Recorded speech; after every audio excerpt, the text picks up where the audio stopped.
আল্লাহর সন্তুষ্টির জন্য।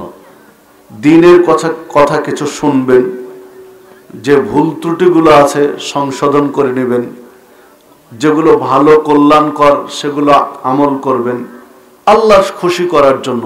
এই নিয়ত নিয়ে যারা এসেছেন, হাদিসের পরিভাষায় গোটা পৃথিবী যদি এক পাল্লায় দেওয়া হয় আর এই সময়টুকু যদি অপর পাল্লায় দেওয়া হয়, তাহলে এই সময়টুকুর মূল্য বেশি হবে গোটা পৃথিবীর চেয়ে।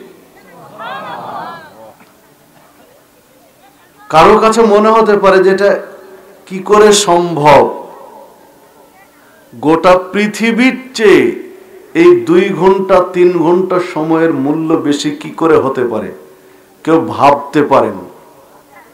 ইবনে মাজার মধ্যে একটি হাদিস রয়েছে, রাসূলুল্লাহ সাল্লাল্লাহু আলাইহি সাল্লাম বলেছেন, আল্লাহ রাব্বুল আলামিন জাহান্নাম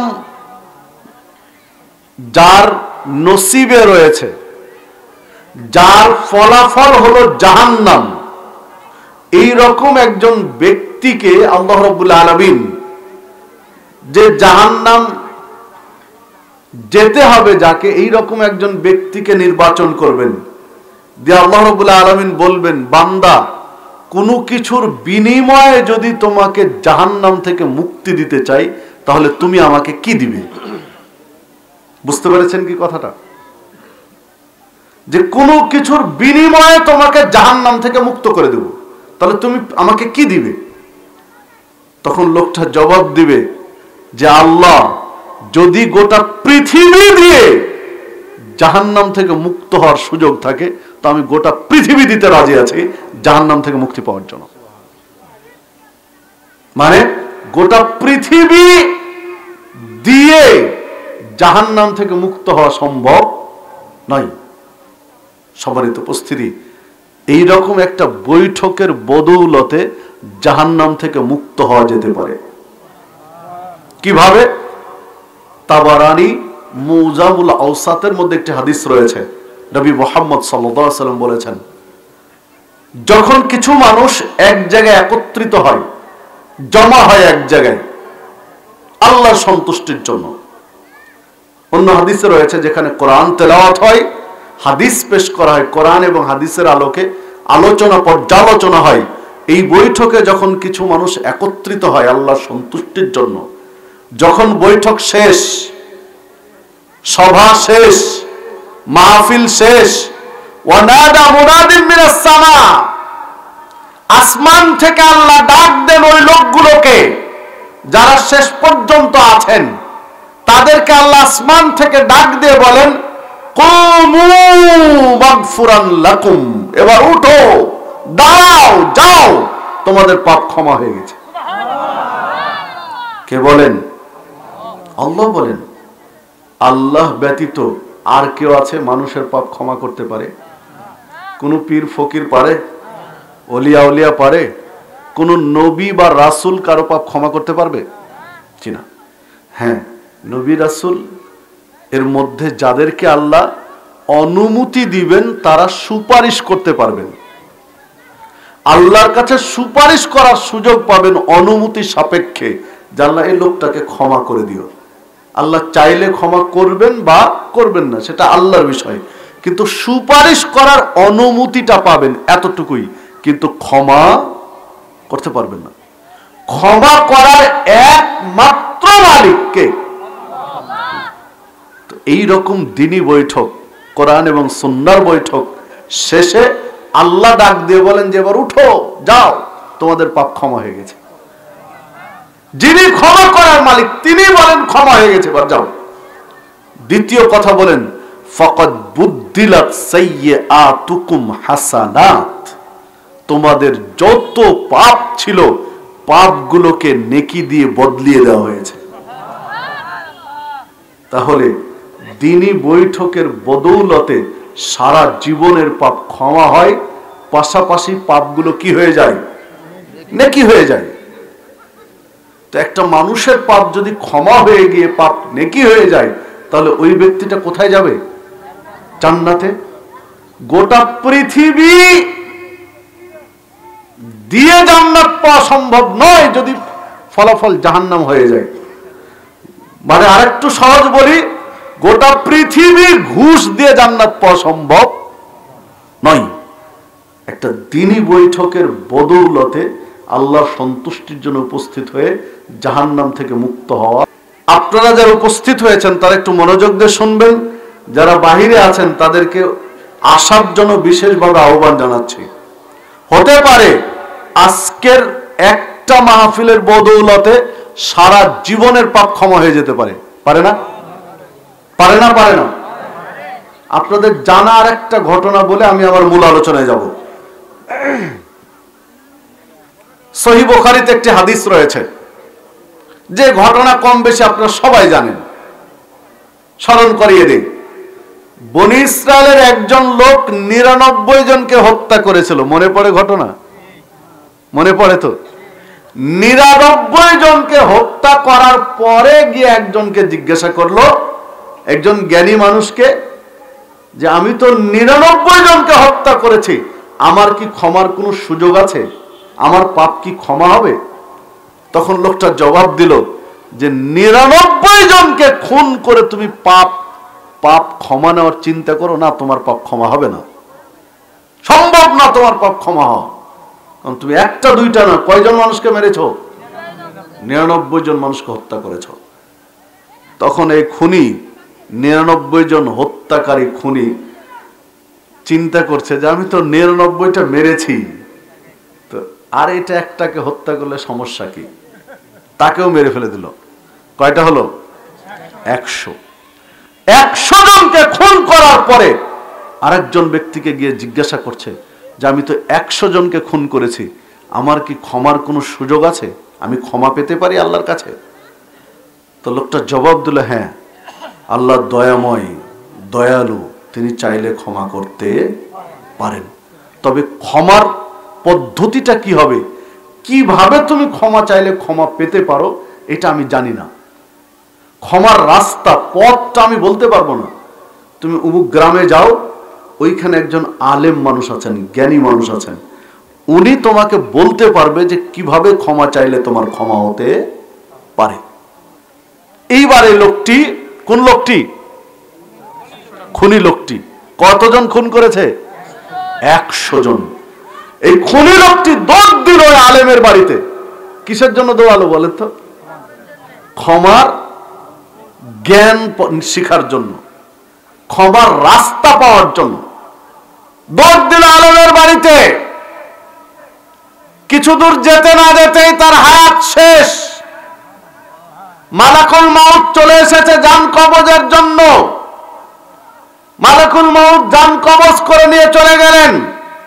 তার লাশটা পড়ে থেকে গেল, নিথর দেহটা লাশ পড়ে আছে মাটির উপরে। আযাবের ফেরেশতারা এসেছেন তার রূহটা নিয়ে যাওয়ার জন্য। আযাবের ফেরেশতারা এসেছেন রূহ নিয়ে যাওয়ার জন্য। রহমতের ফেরেশতারা এসেছেন তার আত্মা, রূহটা নিয়ে যাওয়ার জন্য। আযাবের ফেরেশতাদের যুক্তি হলো, লোকটার আমল নামায় 100 জন হত্যার পাপ লেখা আছে, 100 জন খুনের পাপ তার আমল নামায় লেখা আছে, বিধায় আযাবের ফেরেশতারা চাচ্ছেন আমরা নিয়ে যাব। রহমতের ফেরেশতারা বলছেন না, লোকটা 100 জনকে খুন করেছে কথা ঠিক, 100 জনকে হত্যা করেছে এটা সত্য, তবে এখন ছুটছে ক্ষমার দিকে। একজনের কাছে গিয়েছে, ক্ষমার নাই, রাগে ওকে মেরে ফেলেছে। আরেকজনের কাছে গিয়েছে, ক্ষমা হতে পারে, অমুক আলেমের কাছে যাও, উনি বলতে পারবেন কিভাবে ক্ষমা চাইবে। এখনো দৌড়াচ্ছে কোন দিকে? ওই ক্ষমার দিকে। ক্ষমা পাওয়ার জন্য এর কাছে যাচ্ছে, ওর কাছে যাচ্ছে, একে জিজ্ঞাসা করছে, ওকে জিজ্ঞাসা করছে, ক্ষমার জন্য পাগলের মতো ছুটে বেড়াচ্ছে। বিধায় আল্লাহকে রহম করবে এর উপরে আমরা নিয়ে যাব। রহমতের ফেরেশতাদের যুক্তি। দুই দল ফেরেশতা, দুজনের কাছে তো একদম যৌক্তিক যুক্তি আছে, তাই না? একেবারে যৌক্তিক কারণ, 100 জন খুনের পাপ তার আমল নামায়। আর ইনার যুক্তি যে না, ও তো ক্ষমার জন্য ছুটে বেড়াচ্ছে এর কাছে ওর কাছে। আল্লাহ রাব্বুল আলামিনের কাছে দুই দল ফেরেশতা গিয়ে অভিযোগ পেশ করলেন বিষয়টা। আল্লাহ রাব্বুল আলামিন তো সব জানেন, তিনি তো সবকিছু জানেনই। আল্লাহ রাব্বুল আলামিন শোনার পরে বললেন যে ঠিক আছে, লোকটার বাড়ি আর আলেমের বাড়ি লাশ পড়ে আছে, যাও। আল্লাহ ফয়সালা দিয়ে দিলেন। ফেরেশতারা এসে মাপজোক করবেন। আল্লাহ রাব্বুল আলামিন মাপার আগেই লোকটার বাড়ি যে জমিনের উপরে, যে পাড়ার উপরে, যে গ্রামের উপরে লোকটার বাড়ি, ওই গ্রামকে, ওই পাড়াকে, ওই জমিনকে আল্লাহ নির্দেশ দিলেন যে জমিন তুমি একটু পিছনে সরো, লাশ থেকে দূরে সরে যাও, লাশ থেকে দূরে সরে যাও। যেই জমিন আলেমের বাড়ি আছে, জমিনকে নির্দেশ দিলেন জমিন তুমি একটু লাশের দিকে এগিয়ে আসো। ফেরেশতারা যখন মেপে দেখলেন যে লাশটা আলেমের বাড়ির দিকে 1 বিঘাত এগিয়ে আছে। কতটুকু?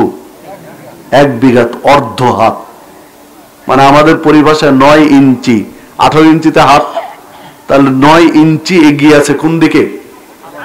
আলেমের বাড়ির দিকে। আল্লাহ রাব্বুল আলামিন ফয়সালা দিলেন যেহেতু এগিয়েছে আলেমের ক্ষমার দিকে, বিধায় যাও আমি ওকে ক্ষমা করে দিলাম, জান্নাতে নিয়ে যাও ওকে। সম্মানিত উপস্থিতি, ছোট্ট একটা বুঝার বিষয় আছে এই হাদিসের ভিতরে। এটা সহিহ বুখারীর হাদিস, এটা শুধু গল্প নয়, ছোট্ট একটা বুঝার বিষয় আছে। সেই বিষয়টা হলো যে হাদিসের বাচন ভঙ্গিতেই বোঝা যাচ্ছে যে আলেমের বাড়ি দূরে ছিল, লোকটার বাড়ি কাছে ছিল লাশের। আমার কথাটা বুঝতে পেরেছেন কি? আলেমের বাড়ি দূরে ছিল আর লোকটার বাড়ি লাশের কাছে ছিল। কারণ আল্লাহ তো সবই জানেন। যদি আলেমের বাড়ি লাশের কাছাকাছি থাকতো, লোকটার বাড়ি যদি লাশের থেকে দূরে থাকতো, তাহলে আল্লাহ রাব্বুল আলামিনকে ওই জমিনকে দূরে সরানো, এই জমিনকে কাছে টানার দরকার ছিল না। এই জমিনকে কাছে টানলেন আর এই জমিনকে দূরে সরালেন। লোকটার বাড়ির জমিনকে দূরে সরালেন, আলেমের বাড়ির জমিনকে কাছে টানলেন।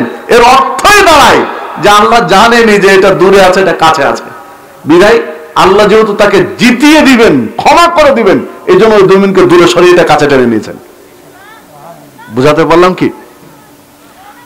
ক্ষমার দিকে এগিয়ে যাওয়ার জন্য, ক্ষমার জ্ঞান শিখার জন্য বাড়ি থেকে বের হয়েছে, ক্ষমা পাওয়ার জন্য বাড়ি থেকে রাস্তায় বের হয়েছে। আল্লাহ এত খুশি হলেন যে এইভাবে একটা প্রসেসিং করে, একটা পরিবেশ তৈরি করে লোকটাকে কি করলেন?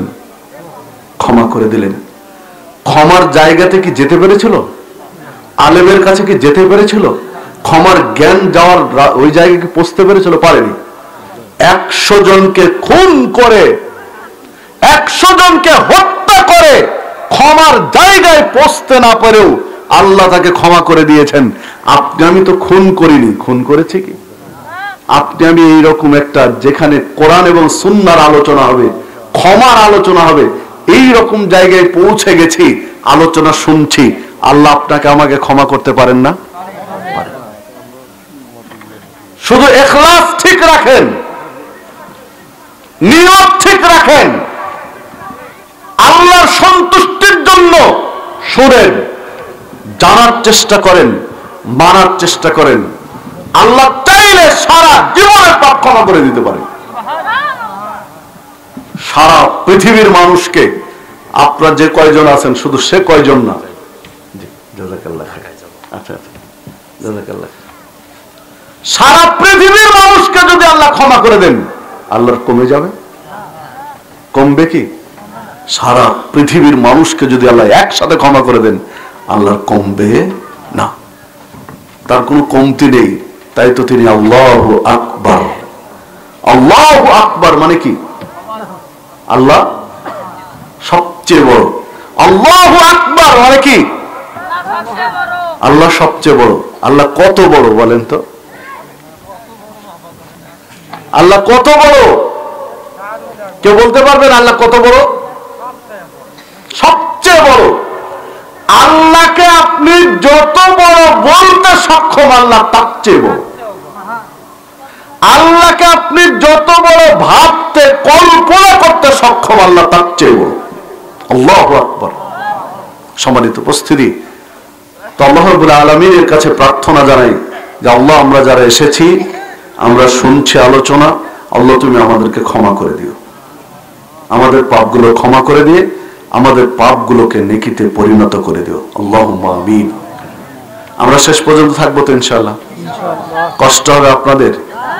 কি সুন্দর জায়গা, সুন্দর না? চারিদিক ঘিরা আছে, খের বিছানো আছে, কত সুন্দর।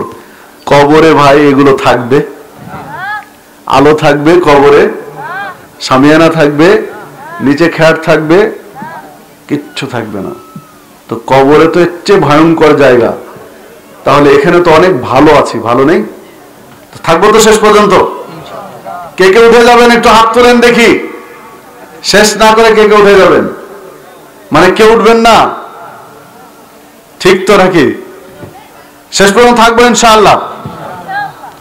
এখন বাজে আমার ঘড়িতে 11:30। কতক্ষণ? 11:30। কতক্ষণ কথা বললে সুবিধা হয়? আপনাদের ক্লান্তি আসবে না, কেউ উঠবেন না। আপনারা বলেন যে কতক্ষণ কথা বললে কেউ উঠবেন না, আবেগ দিয়ে নয়, বিবেক দিয়ে বলবেন। 2-2.5 ঘন্টা বলছেন, 2-2.5 ঘন্টা মানুষ থাকতে পারবে? বলেন দেখি। আমি আগেই বলেছি আবেগ দিয়ে নয়, বিবেক দিয়ে বলেন। মানুষের ক্লান্তি আছে। জি 1 ঘন্টা বলি, আমি বলেছি আবেগ দিয়ে নয়, বিবেক দিয়ে, যে কেউ উঠবো না আমরা। আপনারা যদি 2 ঘন্টা থাকতে পারেন আমি কথা বলতে পারবো ইনশাল্লাহ, সমস্যা নেই। কিন্তু আপনাদের সকলকে থাকতে হবে। আমি কথা বলতে থাকবো কোরআন হাদিসের, আপনি একজন একজনকে পুটপুট করে উঠে যাবেন। জি না, আপনার এখানে কথা বলার জন্য আমি 5 ঘন্টা গাড়িতে বসে থেকে এসেছি।